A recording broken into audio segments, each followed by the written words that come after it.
Grabar en la nube. Ahí estoy bien. Y, o sea, arrancaron.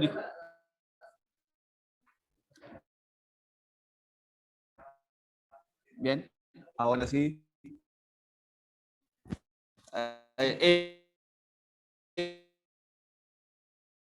Editame la primera parte que va a salir mala. El raconto de eso fue la defensa de Facu, que le pedí una foto de esa presentación y me las mandó, pero no había una que estuviéramos el grupo entero, así que no valió la pena incluirla, pero fue en marzo del 2020, en teoría el 13 de marzo, el día de la pandemia, fue a las 8 a las 9, así que ligamos, porque si no, no nos juntábamos. Y bueno, y la idea fue que en 2020 hubieron 28 charlas que fueron virtuales, el seminario, arrancó Paola la primera charla, dando sus cosas sobre el COVID, cuando estaba hiper loca con esos temas, fue de los expositores y tuvimos la suerte de poder tener a varios del exterior que de esta manera pudimos tener gente que no hablaba muy seguido en el seminario y bueno, y en 2022 arrancó Ricardo virtual y dijeron, bueno, el grupo organizador estuvo motivado, o sea, convencieron a Ernesto de venir a ingeniería y volvemos a la presencialidad, la segunda charla, todos contentos, todos felices. Y dijimos, sí, dale,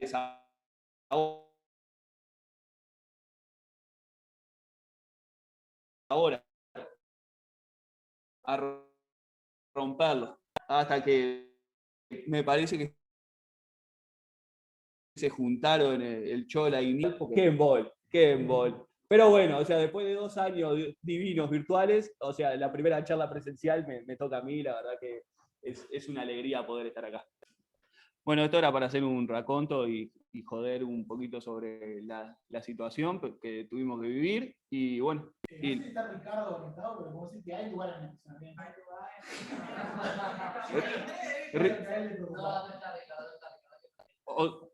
O sea, puedo decir que no hay lugar. Puedo decir que a las 10:05 no había lugar, pero bueno. En la calle. Cerca de Panes, así que me parece que me voy con bizcocho para casa. Bueno, o sea, la idea es dar este trabajo que tuvimos la suerte ahora, hace poco, de que lo aceptaron en la revista con Ernesto y con Gregor. No sé si se acuerdan que fue un polaco que vino en el 2018, 2017. Y la verdad que estuvo bueno cómo fuimos construyendo este trabajo y después salió otro trabajo que hicimos con él en la pandemia virtual. Y la verdad que es un modelo nuevo, que es la primera vez que elaboramos un modelo propio y eso es lo que me tiene más contento. Así que la idea fue utilizar un modelo clásico de la literatura y modificarlo para poder brindarle más opciones y ajustarse a una situación en particular de Estados Unidos, que en el coronavirus también se vivió. ¿Bien? O sea, básicamente es cuando las tasas están altas, las tasas de interés están altas en el mercado de Estados Unidos, en 2-3%, y pasa alguna crisis, alguna situación, y lo que hace la Fed es bajar las tasas abruptamente y pasarlas a lo que le llaman casi cero. ¿Bien? O sea, son tasas muy bajas para que o sea, tiene un montón de fines económicos y financieros eso, pero por ejemplo es para motivar el consumo y no el ahorro. Bien, los contenidos van a seguir trabajando un poquito de eso. Vamos a ver cuál es el modelo base, que es el modelo Blackler-Mantoy, que Guillermo Marito, de maestría en ingeniería matemática, hizo la tesis sobre este modelo, diferentes ideas de cómo poder hacer ese nuevo modelo. Después, el modelo que nosotros estamos proponiendo, que es el cero Blackler-Mantoy, cero porque para tener una idea de que es a tasas de interés cercanas a cero, y después una aplicación linda, bastante compleja en el mercado de renta fija de Estados Unidos, que es el lugar donde tiene más sentido este modelo. Bien, o sea, el mercado de renta fija, como para tener una idea, o sea, es donde se transan todos los activos financieros que se basan sobre tasas de interés. Por ejemplo, los bonos soberanos de cada uno de los países, o sea, están en la categoría de renta fija, y hay un montón. O sea, los bonos es el más conocido, pero dentro de los bonos después hay muchísimos swap, los forward, los cap, y así sucesivamente con un montón. Al día de hoy es el de mayor volumen transado en el día, o sea, le gana a los índices, le gana a las acciones, le gana a los commodities, es el de más transacciones diarias. Y la realidad es que cuando analizamos en tasas de interés, en deuda soberana, por ejemplo, lo que hay por detrás es obtener una curva de rendimientos diaria, o sea que para todos los vencimientos, o sea, para todos los X, para todos los T en el vencimiento, decir cuál es la curva de rendimiento, cuál es el valor de la tasa de rendimiento. O sea que lo que estamos modelando en el fondo es una curva, es una función. Así que eso es un problema que tiene alta dimensionalidad y que no es tan fácil, porque en los datos hay pocos datos para estimar algo que podría llegar a ser una función continua. Bien, es sumamente importante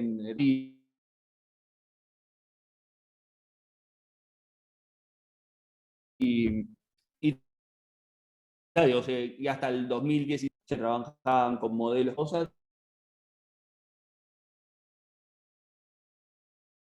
y hubo que empezar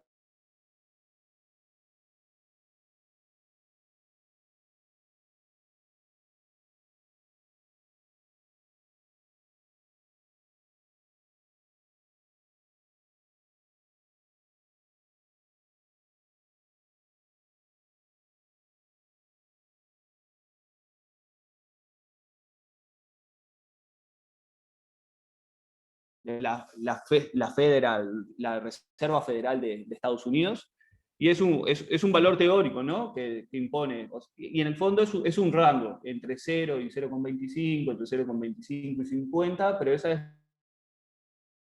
es lo que sería la tasa de interés teórica ¿bien? O sea, la famosa tasa overnight.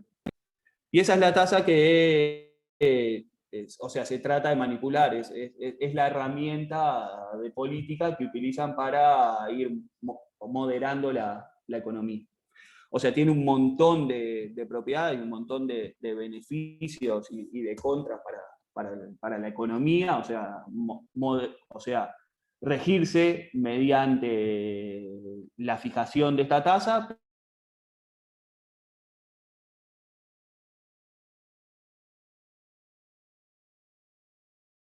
La fijación, o sea, la realidad es que, o sea, te fijo una, entonces con esa empezamos a tener una idea sobre cómo son las tasas a un año, las tasas a 2 y así sucesivamente. Bueno, ahí vemos cómo varió desde el 2002 hasta el 2016 esta tasa que queremos modelar. Y en la crisis del 2007 y 2008 se redujo 425 puntos básicos en cuestión de un año, lo cual es un montón, eso es un 4,25%, o sea, estábamos hablando de tasas de casi 5 a pasar a tasas de casi 0 en muy breve tiempo. Y la idea es tratar de... A eso se le denominó, o sea, una política de tasa de interés. Y la idea es tratar de que nuestros modelos puedan ver probabilidad de que esto suceda. La literatura, como dije, en el 2017-2018 se empezó a preocupar por esas cosas, o sea,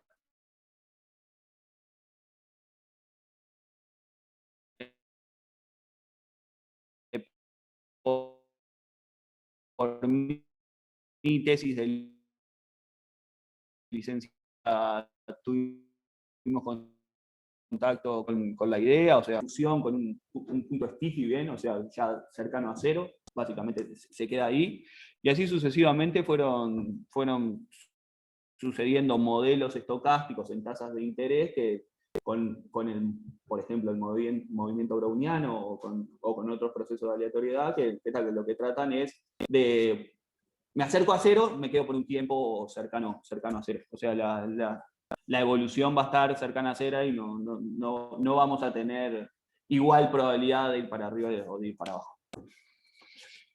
Estamos hablando de que estos modelos fueron 2016, 2018, creo que la tesis de Guille es en 2015, cuando tenemos una visión del modelo de Black-Darman-Toy, o sea, en el 2016 esto, en el 2017 viene Gregor, y bueno, y la idea fue, tenemos el modelo Black-Darman-Toy, que es un modelo clásico, o sea, que realmente se utiliza, y lo vamos a ver ahora, que es usado y que está bueno, pero que no ve la probabilidad de esa caída abrupta de las tasas de interés, y la idea fue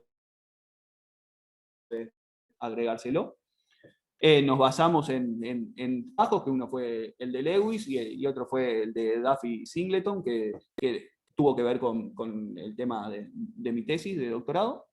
Y la propuesta, lo que dijimos fue, bueno, vamos a cambiarle, vamos a utilizar las mismas hipótesis que trabaja el modelo Black-Darman-Toy y tratar para ver si podemos algunas propiedades de las que están sucediendo en el mercado.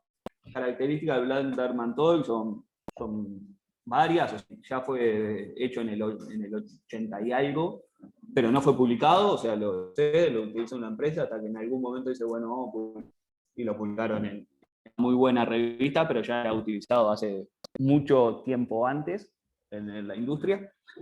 Es un modelo de árbol, ¿bien? O sea, lo vamos a ir viendo, y eso tiene propiedades muy buenas para la evaluación de activos que no son los bonos. Bien, o sea, lo que te permite esto es generalizar a la evaluación de cualquier tipo de activos en tasa de interés. Después que modelás el árbol, podés ejecutar ese árbol para diferentes activos, y eso es lo importante de este modelo. Te vienen con un montón de activos financieros, y vos, si tenés el árbol, podés evaluar esos activos utilizando la información que ya lo tenías calibrado. La variable que modeliza es la tasa de corto plazo, es un proceso que tiene reversión a la media y distribución log normal.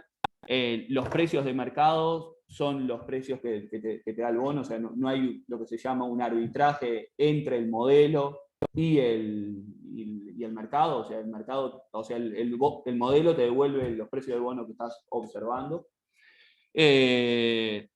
Tiene una gran capacidad para evaluar cualquier derivado financiero, y eso es por ser un árbol. Necesita poca información, eso está buenísimo, es la curva de rendimientos al día de hoy del mercado, y necesitas volatilidades, que eso lo podés ver con curvas de rendimientos históricos, y presenta algoritmos que son eficientes. Todas esas propiedades son lo destacado del modelo, y es lo que nos permite decir, bueno, en esta base vamos a tratar de construir algo que podamos generar para el futuro, con el problema que tenemos de acercarnos a cero y mantenernos constantes. Bien, o sea, el modelo Black-Darman-Toy por sí es un modelo de árbol, y es sumamente fácil, se podría decir, porque tiene probabilidad un medio de subir, un medio de bajar la tasa. ¿Bien? Y la idea que una subida y una bajada te lleva al mismo punto que una bajada y una subida. Bien, o sea que no generas estados subir y bajar, es lo mismo que bajar y subir. La idea que hay en la calibración, cuando queramos encontrar las tasas de interés, o sea, nosotros vamos a tener el precio de los bonos, que tener el precio de las tasas tener el precio de los bonos es lo mismo que tener las tasas de rendimiento, porque hay una fórmula que la vamos a ver, o sea que cuando yo hablo de precios de bonos, hablar de tasa de rendimiento es exactamente lo mismo. Y la idea es que hay una construcción de dos bonos sintéticos para calibrar el modelo. Y no sé si está acá. Y la idea es que le llama PU y PDE. Y se podría decir de que si yo quiero ver este, que es a 1, 2, a 3, o sea, en este caso el N es igual a 3, bien, o sea, estoy analizando un bono, por ejemplo, a 3 años. La idea es tomarme este bono como sintético, que es el bono que se va a emitir el año que viene, con vencimiento a 2 años, habiendo en el tiempo de hoy el escenario de subida al año que viene de las tasas de interés, y el bono PD, que le llama, que es esta parte del bono, ¿bien? que es no fue mal, o sea, en tiempo 0 a tiempo 1 no fue mal, entonces es el bono que se emite el año que viene a 2 años con la situación económica mala el año que viene. Y la idea es que utiliza para la calibración esos dos bonos que son sintéticos, que no se ven en el mercado, no están disponibles el precio, porque es un bono que se emitirá el año que viene, pero los utiliza para poder calibrar. ¿Lo qué? Up y down, sí, o sea, escenario bueno, escenario malo. ¿Lo qué? Dale. No. O sea, en cada punto vas a asimilar, vas a ser simétrico, Básicamente. Después, si es a 4 años, ¿dónde vas a hacer? Para que vas a repetir para que se emitiría dentro de 2 años a 2 años. Ahí va, o sea, ahí te queda el último bono. En el fondo lo que hace es que para cualquier tiempo, para cualquier vencimiento de bonos, siempre utiliza estos dos, que es el bono que se emitirá el año que viene. Esos son los sintéticos. Lo que va cambiando es el vencimiento de ese bono. Bien, o sea, cuando analizamos 3 años, el bono sintético vence en 2. Cuando analizamos 5 años, el bono sintético vence en 4. Bien, la información necesaria del mercado para poder calibrar es la curva de rendimientos anuales o las tasas de rendimiento o los precios de los bonos para N tiempos, o sea, el vencimiento del bono a 1 año, a 2 años, a 3 años, a 4 años, a 5 años, así sucesivamente, al día de hoy. Y necesitamos las volatilidades en esos puntos. ¿Cuál es la volatilidad de esos precios o de esas tasas de rendimiento en cada uno de los periodos analizados? Lo que pasa es que eso lo terminamos estimando con las curvas de rendimiento y con las volatilidades, cómo se mueven esas curvas. Pero la información se obtiene del mercado y es bastante fácil, no es complicado. La calibración, como dijimos, o sea, vamos por inducción. Primero nos interesa modelar 1 año, después nos interesa modelar 2, y utilizamos la calibración de 1 año 1 y así sucesivamente, inducción hacia adelante. Y después, las hipótesis que hay en la calibración, las hipótesis que se podrían decir del modelo son 2. Lo primero es que el precio del mercado sea el precio que me da o sea, el precio del mercado sea el precio que me da el modelo. ¿Bien? O sea, que no haya arbitraje en eso, o sea, que no esté mirando, o sea, que el modelo me dé otras cosas que lo que estoy mirando. Eso es lo primero que asumimos para poder obtener las ecuaciones. Lo cual está bueno. O sea, son modelos que no me permiten arbitraje. Hay otros modelos, que es una curva de rendimientos al día de hoy, que no son lo que estoy viendo en el mercado. Este sí. Este es un modelo que, o sea, la solución a hoy me muestra lo que yo hoy estoy mirando. Y lo otro es que la volatilidad, cuando pasa, esta es la restricción fuerte de este modelo, la volatilidad no depende de los estados de la economía. No es si yo subí o si yo disminuí el año que viene, o sea, si fui el up o el down, ¿bien? Voy a tener diferentes volatilidades en esos momentos. O sea, la volatilidad depende del tiempo. No me importa en el escenario económico que esté, la volatilidad es la misma. Ahí podemos empezar a discutir si esa es buena o es mala esa hipótesis, pero es la hipótesis del modelo. Bien, ¿qué quiere decir? Dijimos que para calibrar íbamos a obtener los dos bonos sintéticos, el PU y el PD. Esos precios de bonos tienen una tasa de rendimiento que le vamos a llamar YU y YD. Tienen probabilidad 1 medio de cada una. Y la varianza de lo que sería la tasa de interés a 2 años corresponde a ¿qué? A la volatilidad, al logaritmo, o sea, a la varianza del logaritmo de los retornos, ¿de qué? De los dos bonos sintéticos que voy a tener mirados a 2 años. Bien, o sea, es lo que dice la primera parte, la varianza del logaritmo de Y, o sea, me importan los retornos de los bonos, me importan los retornos, esa variable aleatoria tiene como varianza lo que yo estoy observando en el mercado. Bien, la varianza en ese punto de la curva de rendimiento.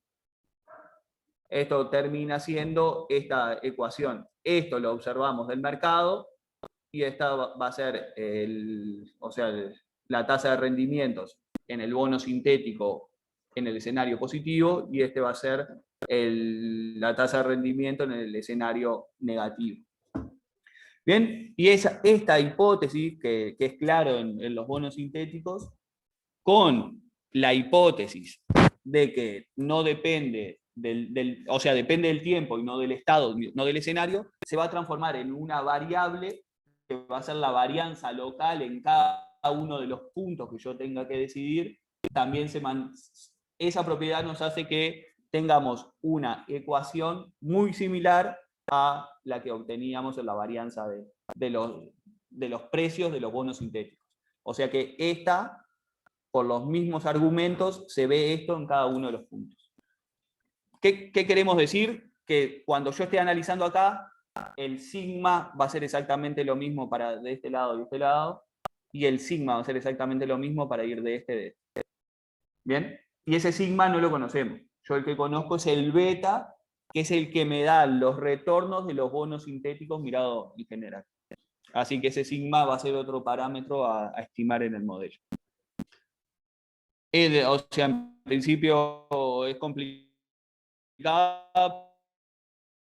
pero se entiende, y la realidad que está buena, te permite hacer un montón de cuentas. Bien, o sea, acá vamos a dar un poquito de ecuaciones, o sea, puede llegar a ser ¿de dónde salen? El primer paso, la primera calibración es todo certeza. O sea, yo quiero calibrar la tasa de hoy a un año, voy al mercado, veo cuál es la tasa y todo bien. O sea, no tengo inconvenientes en el paso 1. Es la tasa al día de hoy, del bono a un año. El tema es cuando voy a un segundo paso. Y ahí en el segundo paso sí ya me aparecen los bonos sintéticos y ya tengo que empezar a ver. Las primeras dos ecuaciones, las dos que están en rojo, son las hipótesis. ¿Bien?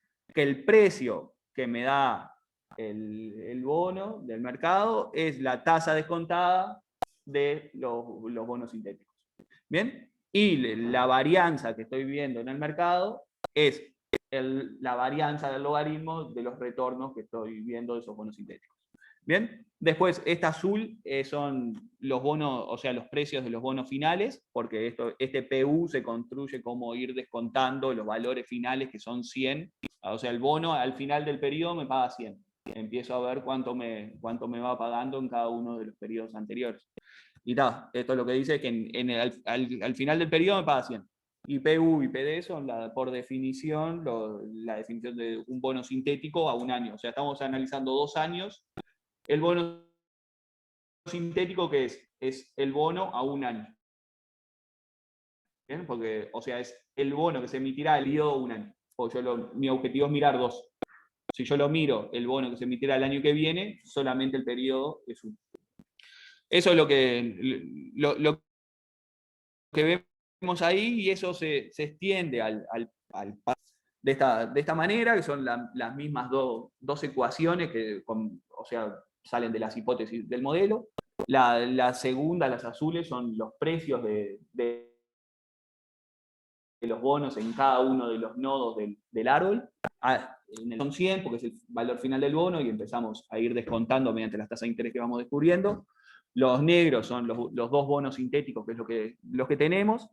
Y en el valor de sigma nos va a aparecer esa variable que no conocemos, que es la varianza local en cada uno de los tiempos, y están dados mediante esa formulita que sale de la varianza global, que se podría decir que es la de los 2 bonos sintéticos.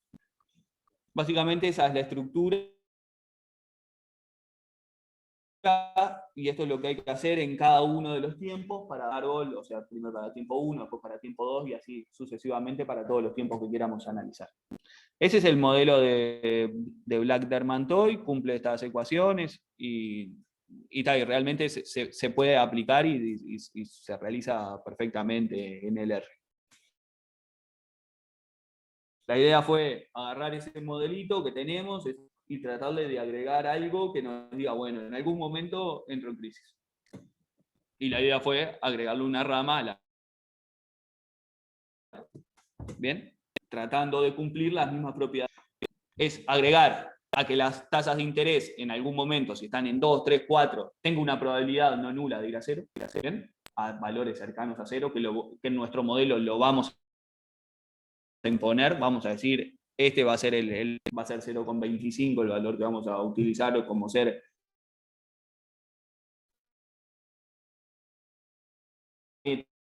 fiscal que fue la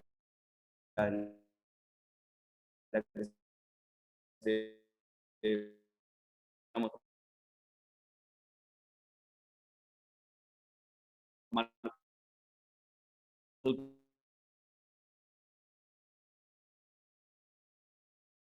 utilizar ese. Bien, no es. Parte sería lo de Black-Dermantoid. Dos de abajo, cuando la economía está cayendo, bien, cuando se podría decir que hemos tenido varios escenarios de down, de caídas, un momento que se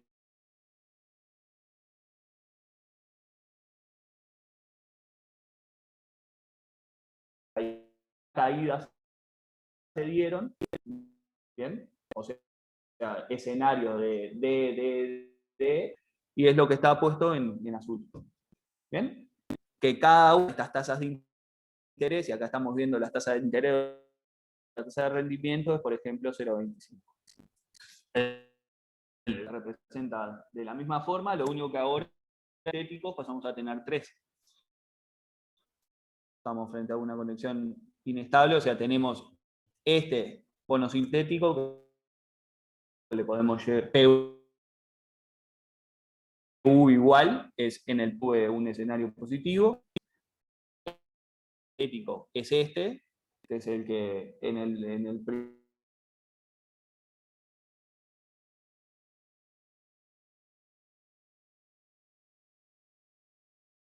primero, o sea, en el primer estado momento, me fui a la crisis.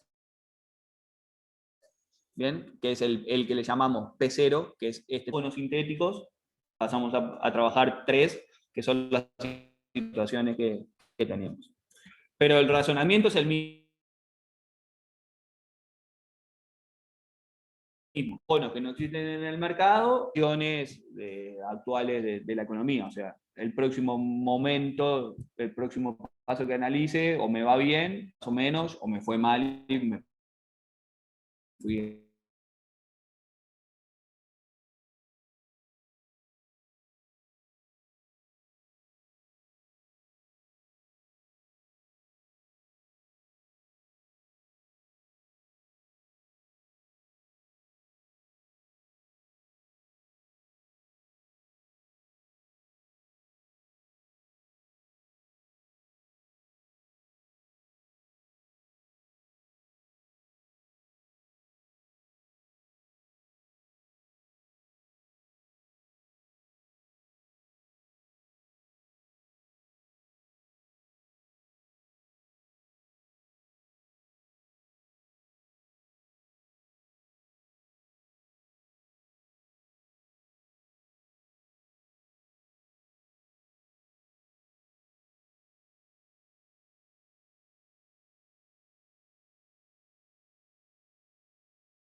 Bien.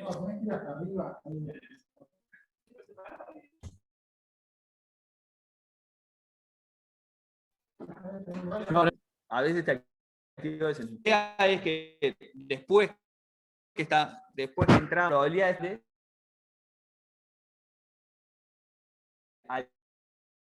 escenario de rehabilitación económica. O sea, gracias por la pregunta, pero era esto. Y todos los demás nodos del árbol son iguales a Black Darmantoid. Cumplen la misma propiedad.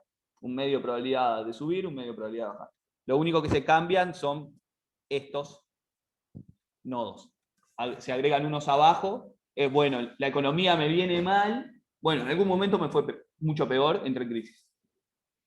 Si volvemos a ver, es tratar de simular escenarios de esto, ¿no? O sea, tenés un par de bajadas, bueno, se me fue todo. Es tratar de ver algo de ese estilo. La calibración es sumamente igual, o sea, dale. Esta o la otra.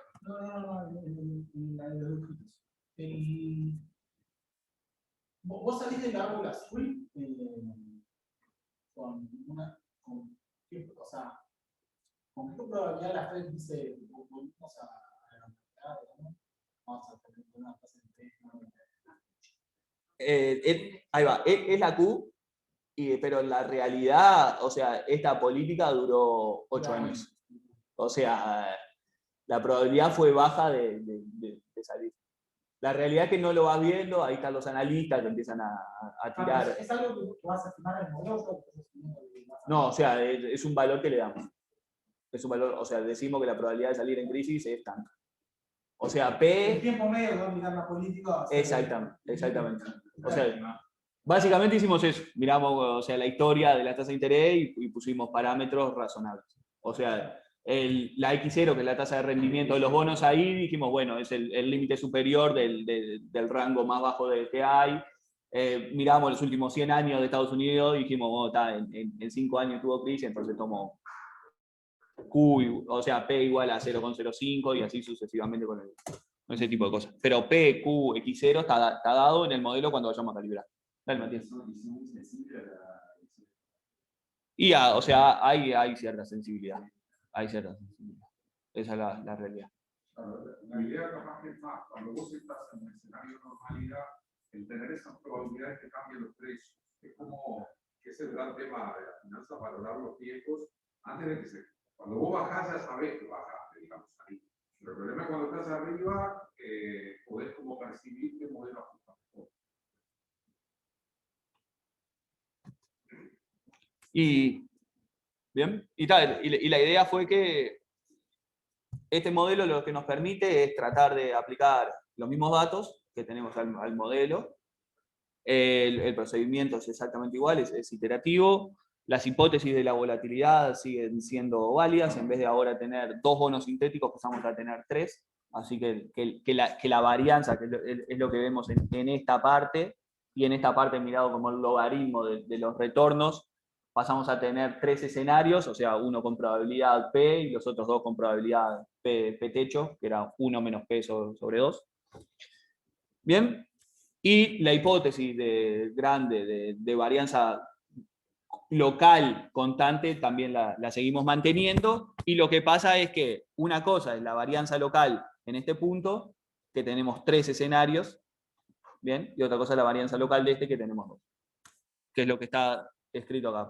Para los estados con J mayores o iguales a 2, bien, o sea, son las mismas ecuaciones que Black-Darmantoid. Si estamos en los primeros estados, en los de más abajo, ¿sí?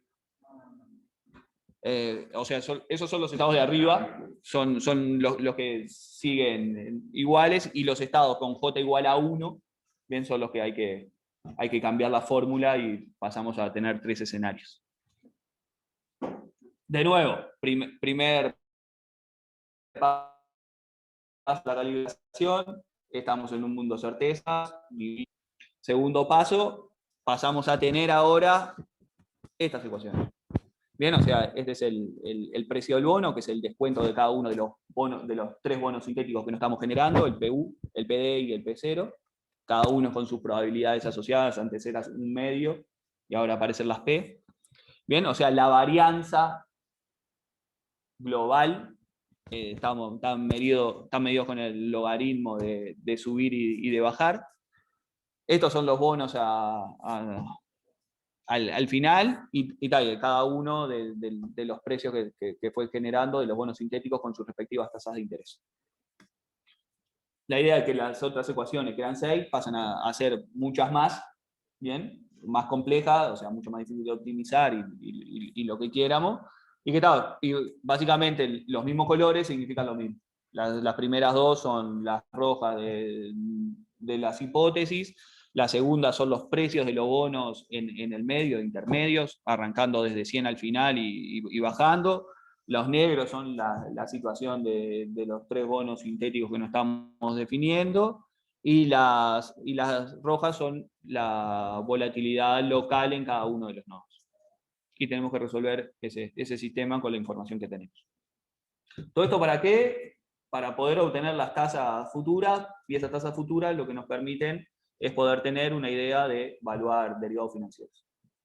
¿Por qué evaluar derivados financieros? Porque al día de hoy es algo que se negocia un montón, o sea, podemos nosotros como inversores comprar, o sea, opciones sobre tasas de interés en Estados Unidos, o sea, es abrir la computadora y poder comprarlo sin ningún problema. Está bueno tener una idea de cuánto vale ese contrato y de cómo poderlo modelar.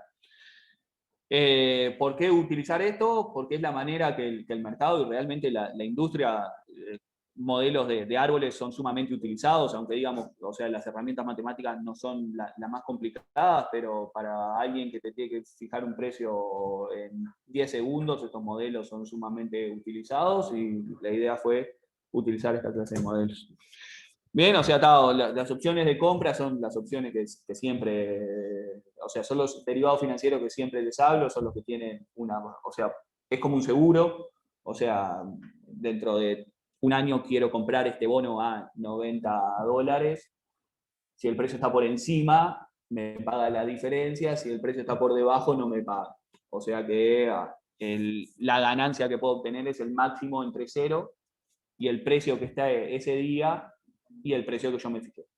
¿Bien? O sea, yo lo quise comprar a 90 hasta 92, yo por cada uno de los bonos que quiero comprar gano 2. Pero si está en 88 no gano. O sea, no pierdo. No pierdo, así que es un seguro y ese seguro tiene un precio.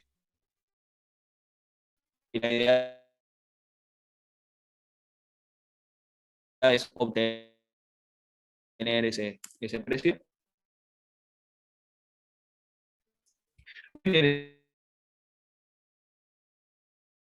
análisis que hicimos fue Black Dermantoides, Sonelot, ver los árboles, ver los precios de los activos y tratar de poder obtener una conclusión, aunque la mejor conclusión que podemos hacer es comparar con los precios de mercado. Ahí no nos animamos porque no lo utilizamos. En principio fue una comparación modelo versus modelo.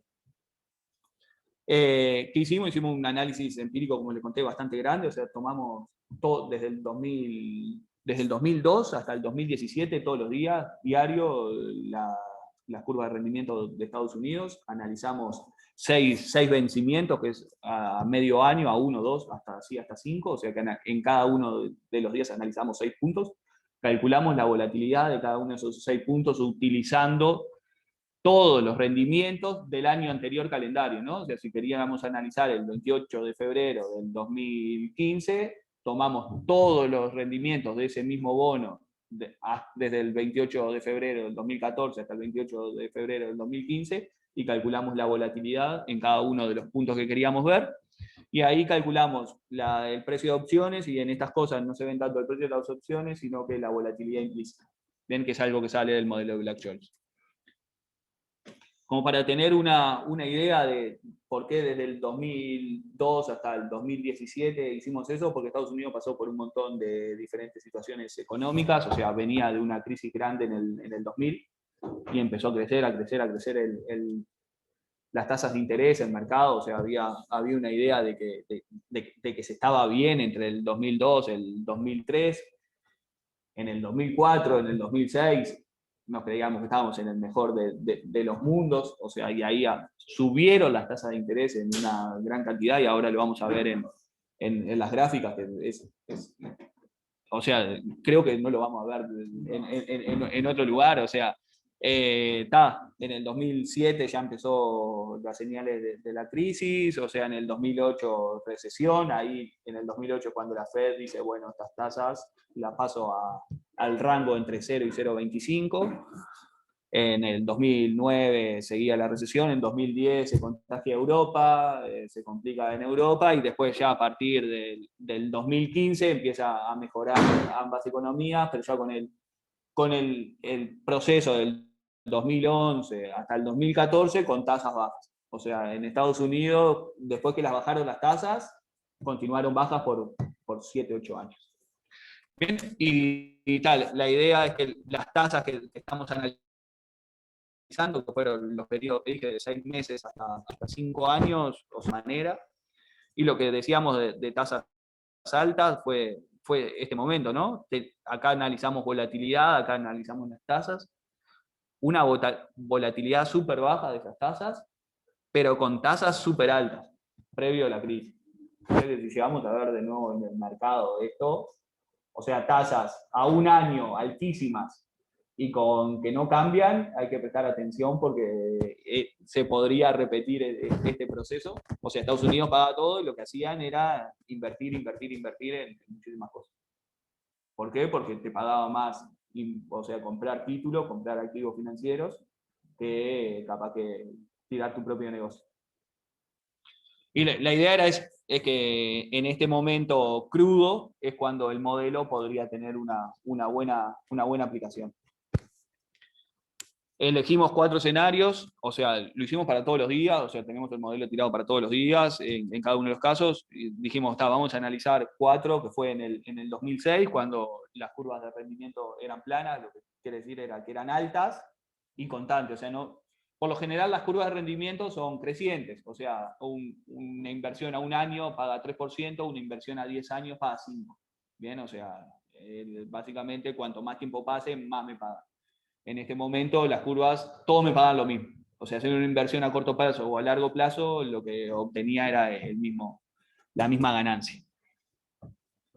Bien, o sea, analizamos y vemos que en nuestro modelo el precio del modelo que nos tira es superior al precio de lo que nos tiraría el Z Black Diamond Toy. Bien, esto es lo primero y no sé si se llega a ver ahí, pero hay un momento que por el problema de Black Diamond Toy que mira, te evalúa todo cero. Bien, eso es porque el árbol no llega a mirar los problemas de caída abrupta. Bien, o sea, si el árbol arranca con tasas de 5%, bien, lo más bajo que llega en 5 años es a obtener una tasa de 2,83. Nosotros le imponemos que hay un momento que baja a 0,25, en el primer momento hay una probabilidad chiquita, pero de bajar y tal. Lo que estamos generando es tener altas tasas de rendimiento, pero también tener bajas. Bien, o sea, tenemos un abanico más amplio de las tasas de interés que podemos cubrir en los diferentes escenarios. Bien, y tal, el tema que al tener tasas de interés altas igual en el modelo de Black Diamond Toy, lo que esto lleva es que cuando analizamos el precio de las opciones en estos escenarios, muchas quedan sin valuar. ¿Por qué? Porque no hay tasas de interés tan bajas para ver precios de bonos tan altos. Y eso es lo que está sucediendo. En nuestro modelo no, en nuestro modelo lo que tratamos, o sea, lo que logramos es que todas las opciones tengan precio. Y realmente esto es lo que se ve, o sea, situaciones de estas es lo que se ve en el mercado.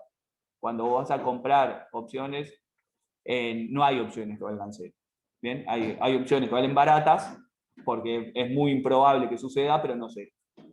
Así que este modelo a partir del 90 no nos daría precios y en el de nosotros sí nos dan precios. O sea, en el inicio de la crisis financiera también, o sea, obtenemos lo mismo, o sea, hay una diferencia entre uno y otro, es que la diferencia que hay entre el precio entre uno de los modelos ya es un poco más pequeña. Hay cierta diferencia entre la imagen acá y la imagen de acá. Cuando analizamos la diferencia entre los precios en los dos activos hay una cierta diferencia. Y después lo tiramos para ya en el medio de la crisis, cuando cayó la crisis, que fue en agosto del 2008, y 2 años más adelante, que fue en la crisis financiera europea. Y en vez de ver, como vimos acá, precios de opciones, al mercado muchas veces le interesa ver las volatilidades implícitas, y esos gráficos son los de volatilidades implícitas para mostrar otros resultados. No, o sea, estos en precios. Ahí va, este es el precio del seguro. En precio, o sea, el mismo precio, pero mirado en volatilidades, que es un sí, solo sí. O sea, se ve de esta manera. Sí, o sea, siempre. Ahí va, o sea, lo que quise decir eso es: Europa está prendido fuego, onda, vamos a analizar la situación, pero siempre en Estados Unidos. No en Europa, sino es cómo son los bonos de Estados Unidos. Y eso era lo que le quería comentar. Fue el trabajo que hicimos, fue el desarrollo del modelo, y fue analizarlo en un montón de circunstancias de acuerdo a cómo iba la economía de Estados Unidos.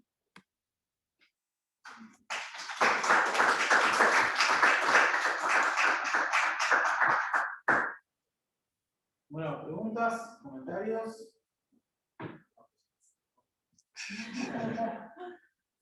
Primero le damos la oportunidad a los de Zoom.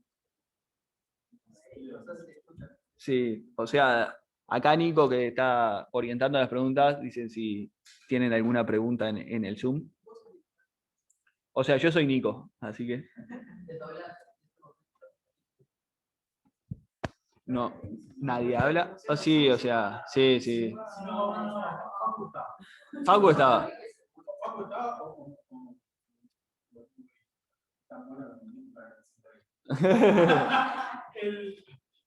No, yo tengo una pregunta, es ¿qué tan difícil es evaluar el modelo con respecto a... Porque es razonable lo que te da que en el medio de la crisis, vos estás considerando un escenario donde se podía ir toda miércoles, con precios más altos. Intuitivamente. Pero el mercado estaba más alto que ustedes, más abajo. La realidad es que no hicimos esas comparaciones. Ahí necesitamos sí o sí ir a Bloomberg.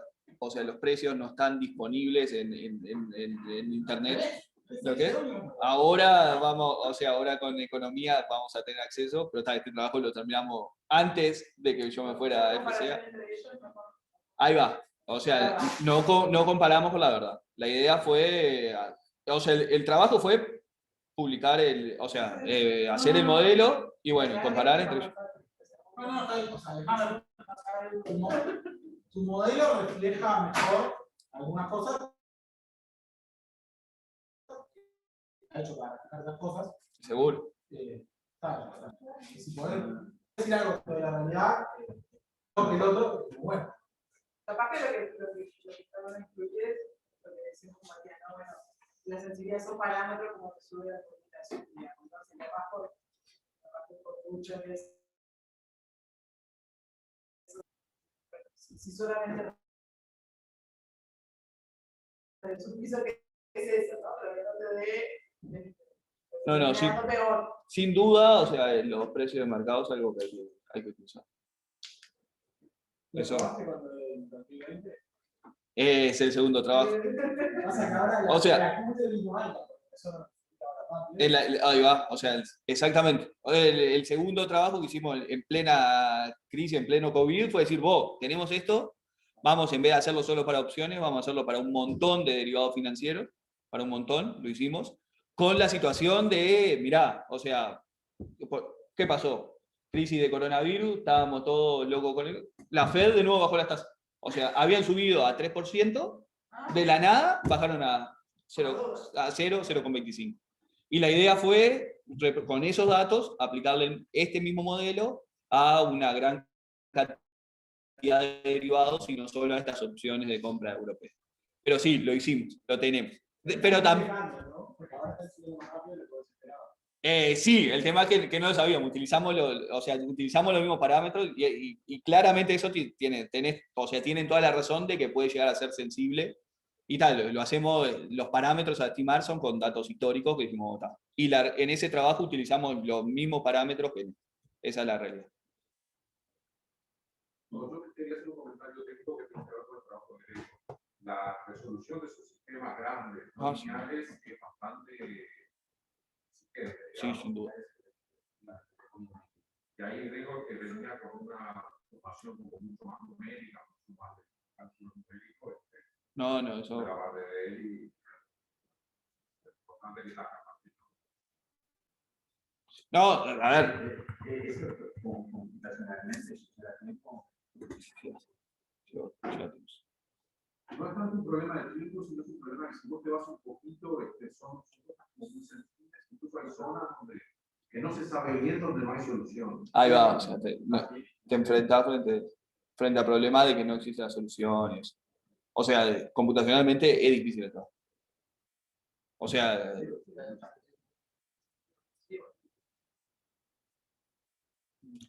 pero la realidad es que sí, o sea, aprovechamos la volada del coronavirus y también hicimos un trabajo con esos momentos, con los mismos parámetros que teníamos de antes, pero sí, con los datos, o sea, creo que el estudio fue desde marzo, o sea, lo hicimos desde diciembre, como o sea, antes de la crisis, desde diciembre 2019 hasta diciembre 2020. Y eso está sometido en derecho. Sí.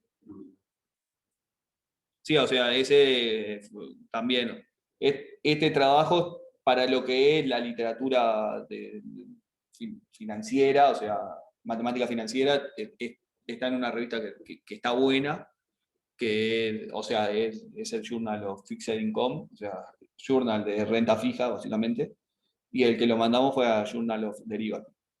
O sea, el otro, ahí va, lo que tal, lo tenemos hace 4 meses y todavía no le han dicho nada. Va muy bien. 4 meses. Sí. No, el tema... Sí, o sea, una revista donde lo estuvo 2 años y nos tiró. Y bueno, hasta luego, nos vemos. O sea. No, pero, ¿hay algo más? Bueno, déjame terminar. Vamos a terminar. Vamos a terminar bien, ¿no? Bueno, hasta luego, nos vemos.